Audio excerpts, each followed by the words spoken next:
ഈശോ മിശിഹായിക്ക് സ്തുതിയായിരിക്കട്ടെ. ജൂലൈ 18 വ്യാഴം. വിശുദ്ധ കുർബാന മധ്യേ നമ്മൾ വായിക്കുന്ന സുവിശേഷ ഭാഗം വിശുദ്ധ മത്തായിയുടെ സുവിശേഷം 21 അധ്യായം 18 മുതൽ 22 വരെയുള്ള വാക്യങ്ങൾ. മത്തായി 21, 18 മുതൽ 22 വരെ അത്തിവൃക്ഷത്തെ ശപിക്കുന്ന ഭാഗമാണ്. Cursing the fig tree episode എന്നാണ് പറയുന്നത്.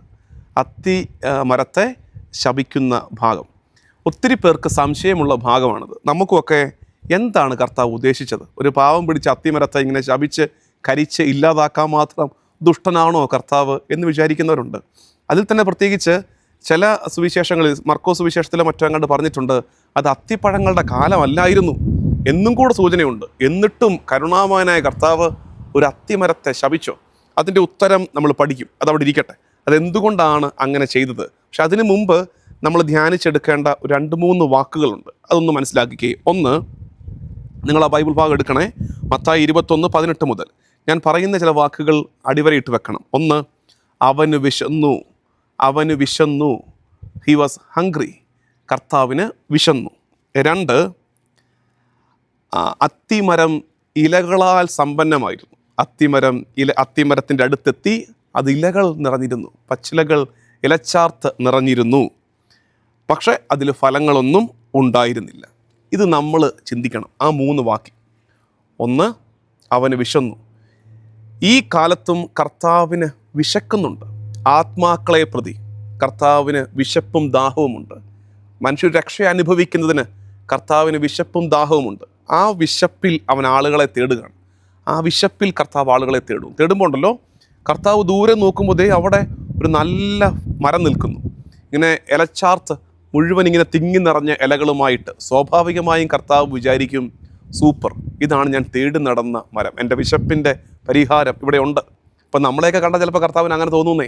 കാരണം പുറമേ നോക്കുമ്പോൾ പ്രാർത്ഥനയോട് പ്രാർത്ഥന, പള്ളി തന്നെയാണ്, ബൈബിളൊക്കെ അത്യാവശ്യമൊക്കെ അറിയാം, ബൈബിൾ വാക്യങ്ങളൊക്കെ കാണാപ്പാടമൊക്കെ അറിയാം, മുട്ടുമേ നിന്ന് പ്രാർത്ഥിച്ചതിൻ്റെ തഴമ്പൊക്കെ മുട്ടയിലുണ്ട്, കൈവിരിച്ച് പ്രാർത്ഥിക്കുന്ന ശീലമുണ്ട്. അപ്പോൾ കർത്താവ് നോക്കുമ്പോൾ എന്നറിയാമോ, ഇഷ്ടം പോലെ ഫലങ്ങളുണ്ടാകാൻ സാധ്യതയുണ്ട്, പച്ചിലകളുണ്ട്, പുറമേയുള്ള ആ കാര്യങ്ങളെല്ലാം ഉണ്ട്. അപ്പോൾ പിന്നെ അകത്ത് ഫലങ്ങളും, അടുത്ത് ചെന്നാലേ അറിയത്തുള്ളൂ ഫലം ഉണ്ടോന്ന്. ദൂരെ നിന്നേ നമുക്ക് ഇല കാണാം, ദൂരെ നിന്ന് നമുക്കിനി ഇലച്ചാർത്ത് കാണും. അപ്പോൾ കർത്താവ് വലിയ പ്രതീക്ഷയോടെ ഓടി അടുത്ത് വരികയാണ്. അടുത്ത് വന്നപ്പോൾ കർത്താവ് കാണുന്നു, അതിൽ ഫലമൊന്നും ഇല്ല. അപ്പം കർത്താവ് എന്ത് ചെയ്യുന്നു? പണിഷ് ചെയ്യുന്നു, ശിക്ഷിക്കുന്നു. ഇത് ഞാൻ പറഞ്ഞത് നമ്മുടെ ജീവിതവുമായിട്ട് നമുക്കിതിനെ കണക്ട് ചെയ്യാൻ പറ്റുമെന്ന് പറഞ്ഞത് ഇതാണ്. നമ്മുടെ ലൈഫിലേക്ക് നോക്കി ചിലപ്പോൾ ഇങ്ങനെയൊക്കെയല്ലേ. അപ്പോഴാണ് കർത്താവ് അതിനെ ശപിക്കുന്നത്. ഇനി നിന്നിൽ നിന്ന് ഫലമൊന്നും ആരും സ്വീകരിക്കാതിരിക്കട്ടെ. കഴിഞ്ഞു. കേഴ്സിങ്, ശാപം നൽകുകയാണ്. ഇനി എന്തുകൊണ്ട് കർത്താവ് ഇങ്ങനെ ഒരു അത്തിമരത്തോട് ഇങ്ങനെ ചെയ്തു? അതിൻ്റെ ഉദ്ദേശം മനസ്സിലാക്കണമെങ്കിൽ എൻ്റെ കൂടെ പഠിക്കണം. അതായത് നിങ്ങൾ സുവിശേഷ ഭാഗം നോക്കിക്കൂ. അത് മർക്കോസ് സുവിശേഷമാണെങ്കിലും മത്തായി സുവിശേഷമാണെങ്കിലും ഈ അത്തിമരത്തെ ശപിക്കുന്ന ഭാഗം വെച്ചിരിക്കുന്ന എവിടെ നിന്നറിയാമോ? ഈശോ ദേവാലയത്തിൽ ചെല്ലുന്ന ഭാഗവുമായിട്ട് ബന്ധപ്പെടുത്തിയ.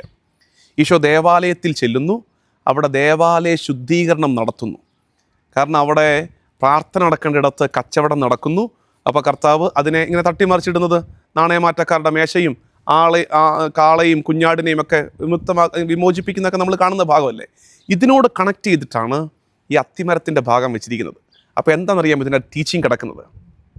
ഫലം നൽകാത്ത ഒരു കേവല അത്തിമരത്തെ, ഫലം നൽകാത്ത എന്നാൽ പച്ചിലച്ചാർത്ത് ഒത്തിരിയുള്ള ഒരു കേവല അത്തിമരത്തെ കർത്താവ് ഇങ്ങനെ ശിക്ഷിച്ചെങ്കിൽ കർത്താവ് എന്തോരം ഫലം പ്രതീക്ഷിക്കുന്ന ഇടമാണ് ഏത്?